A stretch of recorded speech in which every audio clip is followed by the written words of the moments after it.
കാറ്റൊക്കെ ആഞ്ഞു വീശി അതോടുകൂടെ നമ്മളെ പട്ടം പൊന്തിട്ടോ. ഇന്നൊരു ശനിയാഴ്ചയാണ്. അപ്പോൾ ചേച്ചിയുടെ മക്കളൊക്കെ വീട്ടിലുണ്ട്. അപ്പൊ അവരെയും കൊണ്ട് എങ്ങോട്ടെങ്കിലും ഒന്ന് പുറത്തിറങ്ങാന്ന് കരുതിയിട്ട് അങ്ങനെ ഇറങ്ങിയതാണ്.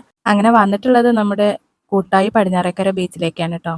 3:30 ആകുമ്പോഴേക്കും വീട്ടിൽ നിന്ന് ഇറങ്ങണം എന്ന് കരുതിയിട്ട് ഞങ്ങൾ ഇറങ്ങിയത് 4 മണിക്കാണ് കേട്ടോ. അങ്ങനെ ഏകദേശം 5 മണിയായപ്പോഴേക്കും അവിടെ എത്തിയിട്ടുണ്ടായിരുന്നു.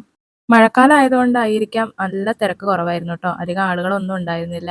എത്തിയ ഉടനെ തന്നെ എനിക്കും പിള്ളേർക്കും ഒരുപോലെ ഫോട്ടോ എടുക്കാനുള്ള തിരക്കായിരുന്നു കേട്ടോ. വീഡിയോയിലൊന്നും ശ്രദ്ധിക്കാനുള്ള സമയം ഞങ്ങൾക്ക് ഉണ്ടായിരുന്നില്ല.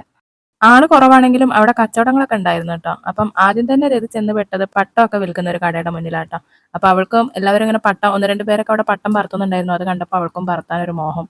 അങ്ങനെ അത് ആവശ്യപ്പെടുകയും അത് കേട്ട പാതി കേൾക്കാത്ത പാതി ദിനേട്ടനും അതിനോടൊരു ഇഷ്ടമുള്ളത് കൊണ്ട് തന്നെ അത് വാങ്ങിക്കൊടുത്തു.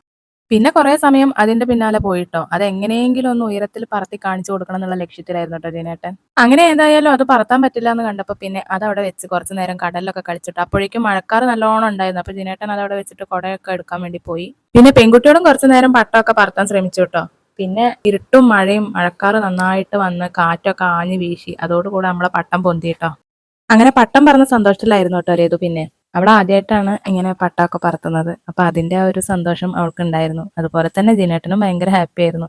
പഴയകാല ഓർമ്മയിലേക്കൊക്കെ ഒന്ന് പോയി കുറച്ച് സമയത്തേക്ക്. കാറ്റൊക്കെ നല്ല ആഞ്ഞു വീശിയപ്പോൾ നല്ല ആസ്വദിച്ച് പട്ടം പറത്തുന്നതിനിടയിലാണ് കേട്ടോ മഴ കോരിച്ചെരിഞ്ഞത്. ചെറുതായിട്ടേ പെയ്യാൻ തുടങ്ങിയുള്ളൂ.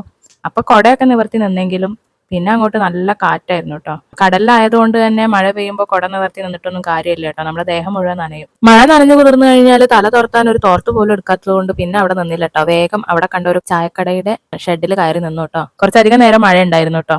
അങ്ങനെ കുറെ സമയത്തിന് ശേഷം മഴയൊക്കെ ഒന്ന് ഒതുങ്ങിയപ്പോൾ നമ്മള് പുതിയ പാലം ഉണ്ടാക്കുന്നുണ്ടല്ലോ കടലിലേക്കുള്ള.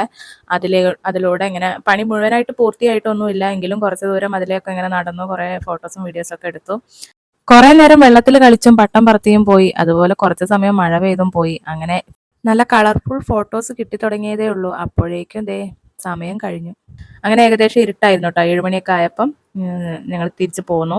വരുന്ന വഴിക്ക് ഒരു ചായക്കടയിലൊക്കെ കയറി ചായ കുടിച്ചു. നല്ല ചായക്കട ആയതുകൊണ്ട് തന്നെ കുറച്ചധികം സമയം അവിടെ ഇരുന്ന് സമയം ചെലവഴിച്ചിട്ടോ. കുട്ടികൾ അങ്ങോട്ടും ഇങ്ങോട്ടൊക്കെ ഫോട്ടോസുകളും വീഡിയോസുകളും ഒക്കെ ഷെയർ ചെയ്യായിരുന്നു. അങ്ങനെ ആസ്വദിച്ച് ചായയൊക്കെ കുടിച്ചതിന് ശേഷം 8 മണിയോടുകൂടെ ഞങ്ങൾ അവിടെ നിന്ന് ഇറങ്ങി.